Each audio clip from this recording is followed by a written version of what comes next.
Hey guys, and welcome back to my channel. It's been a hot minute, but as you maybe can see, I moved, so I'm still trying to figure out how to film in this new place, but we'll have it figured out soon. So today we're going to be talking about a very creepy episode of Catfish. It's definitely up there with some of the best catfish catfish episodes, and you will see why. Okay, so we're going to be talking about season 5 episode 13, Lucas and Manny. My boyfriend is a catfish. Ooh, dear Neve and Max.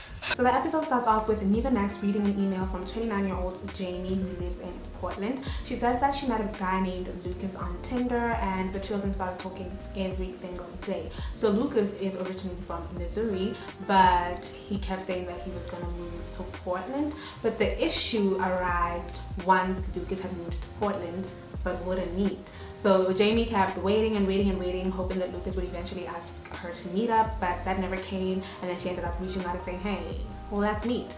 But that's when, of course, the shady stories started coming up. When he just wouldn't meet with Jamie, obviously it was a bit sus, and so her friends did a reverse image search on Lucas's pictures, and that's when they found out that Lucas is not the guy in the photos. But Lucas didn't know that Jamie knew. So after reading this email from Jamie, the guys decided to hop on a video call with her to figure out what is what and to get to the meat of the issue.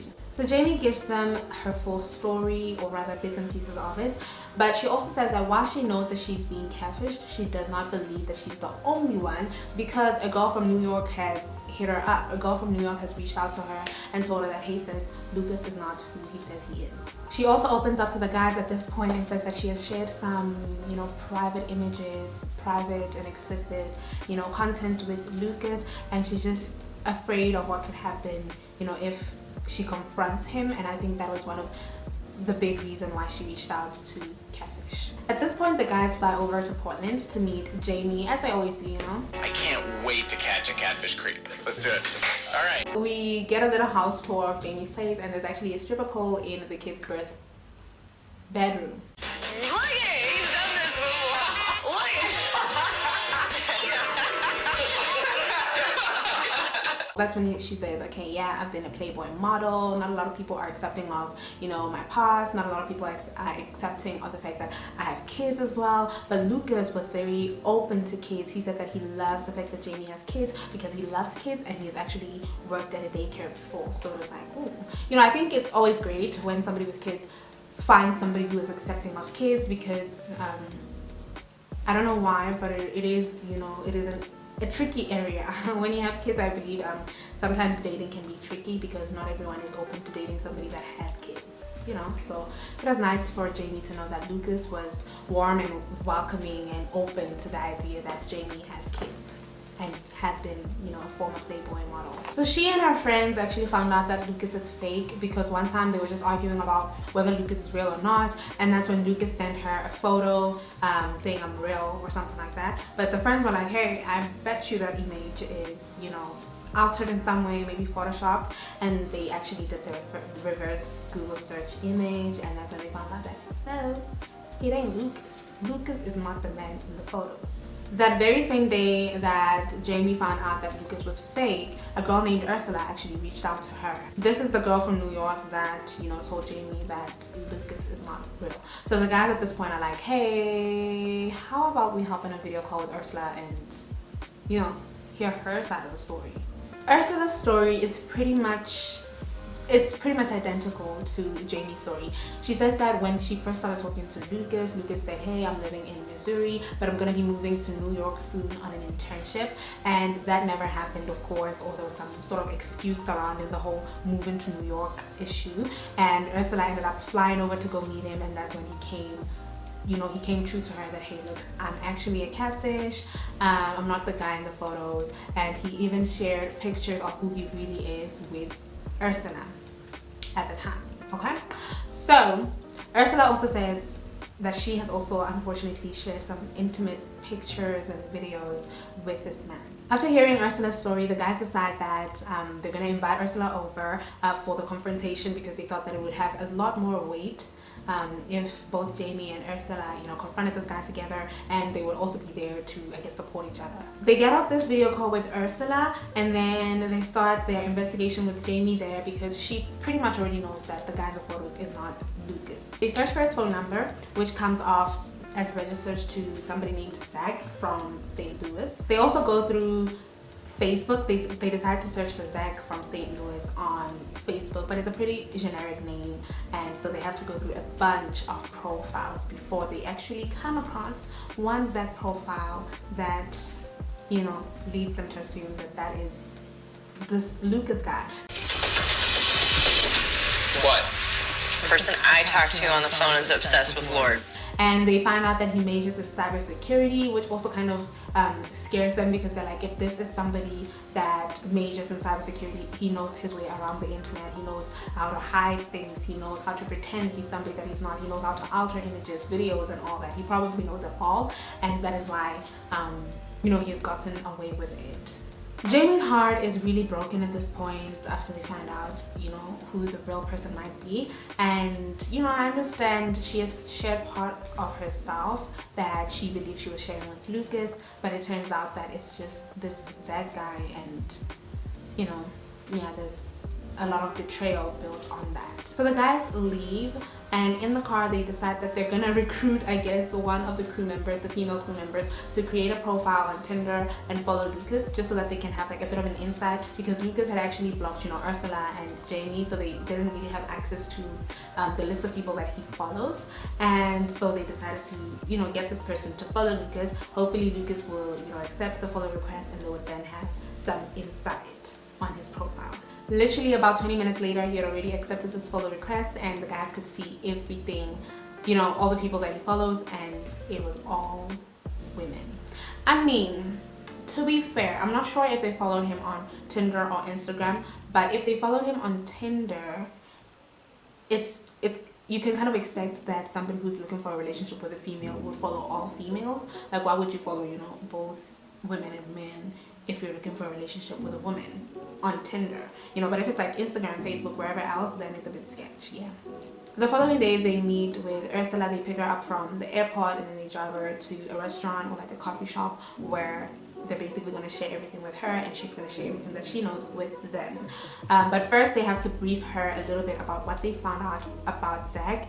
And as they are showing her this profile, Ursula's like, wait a minute, I've seen the guy before. And she says that she's seen the guy because he sent her, you know, he sent her images when he said, prove that you're not the guy in the photos, and that was the same man. So basically it's confirmed now that Zach is the person behind the Lucas profile. She then says that Lucas told her that he had catfished over 400 women, 400 women, all catfished by one person.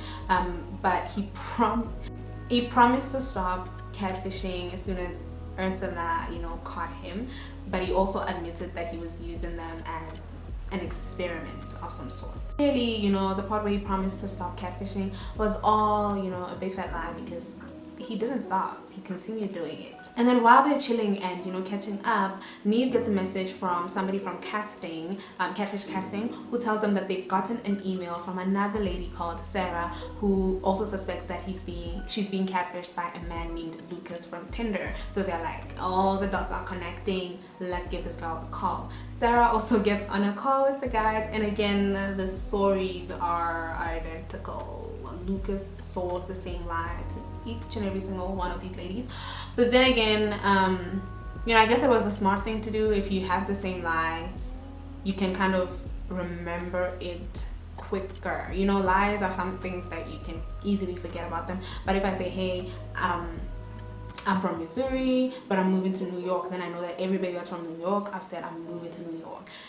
Moving to Portland, everybody from Portland will know that I'm moving to Portland. You know, it's kind of like easy to track your lie if you tell the same lie all the time. They also get Sarah to join in on the confrontation so that it becomes a big old busting operation, and Sarah agrees and hops off the call. And before they all go their separate ways, they decide to text all the ladies, or most of the ladies in the follow list, to let them know that this man is a catfish, stay away from this guy.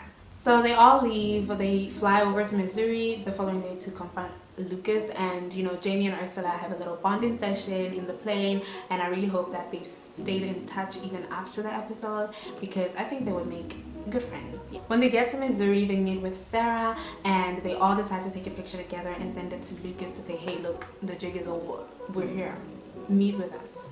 Zach's response is disgusting. It's very disgusting, but nonetheless he agrees to meet. He gives them the address, and they head over to his address to confront him. He was so disgusting. Like, the entire thing was so disgusting. He wasn't apologetic at all. Are you thinking of the impact of your actions? Honestly, no. If you ask me, I would say that this was part of the goal. Like, he was happy to be on TV, he was happy to be on screen, he was happy that all of his bullshit has finally landed him on TV. I think it was one of his goals, definitely not the end goal. I don't know what sick end goal, you know, he wanted, but this was definitely one of his goals, and I think he was excited to be here. He was happy that he was being featured on a Catfish episode, and you'll see what I mean. He says that his name is Zach, and he started this because he was curious about the type of attention that somebody as attractive as, you know, the guy in the photos would get on a platform like Tinder or in general, and that's when he started his whole catfishing thing. He says that once he started getting the attention, he really loved it, and that's why he kept it going for so long. He says that he has deleted the explicit photos that all the ladies has shared, but none of them believe them. And Jamie actually says something that was so spot on.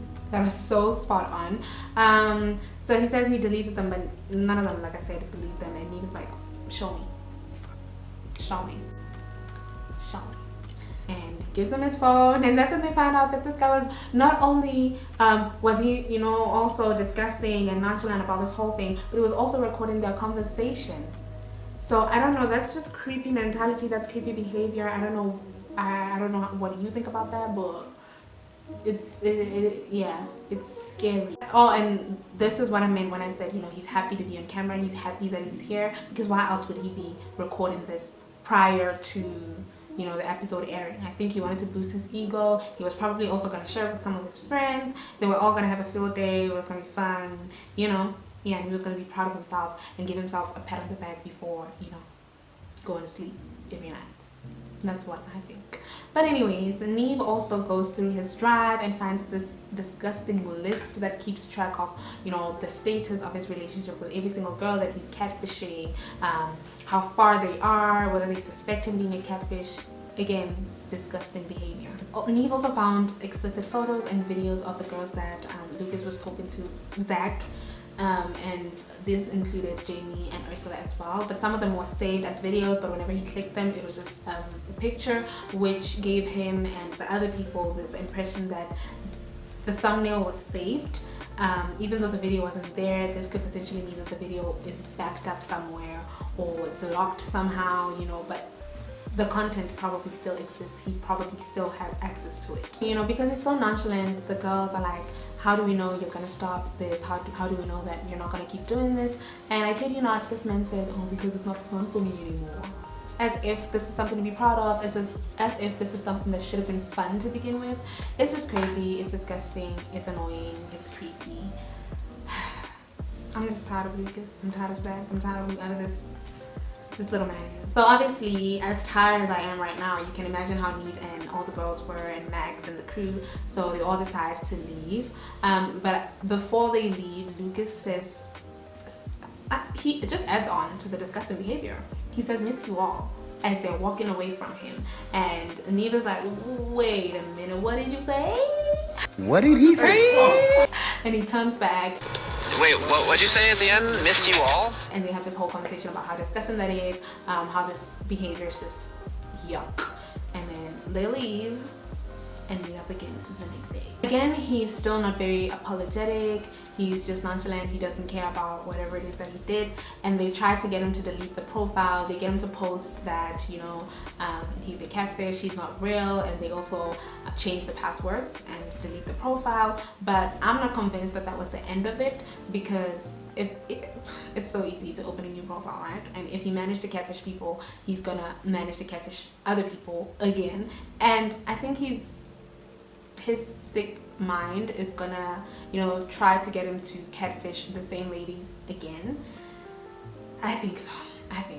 but at least they tried. Neve and Max tried to do what they could do, and after that, you know, everybody went their separate ways. And then we get the check-in. During this check-in, Jamie says that she's just focusing on, you know, her kids, and she's not talking to Zach or Lucas at the moment. And then Lucas also shows up, and he says that he hasn't been catfishing anybody or talking to anybody on social media, which again, I don't buy it. I don't think that he has stopped catfishing. I believe that he has gone on to catfish multiple and many people, and he's still keeping track of, you know, his doings, his relationships, his victims. Scary stuff. Yeah, but let me know what you think. Do you think he stops? Do you think he's still continuing? Have you heard anything, any updates about Lucas? I know you people be on Reddit and other apps where you can kind of like get juicy details and updates. So have you heard anything about Lucas? And what do you think about the episode? I hope you guys enjoyed this video, and you'll certainly be hearing from me again soon. Okay, goodbye.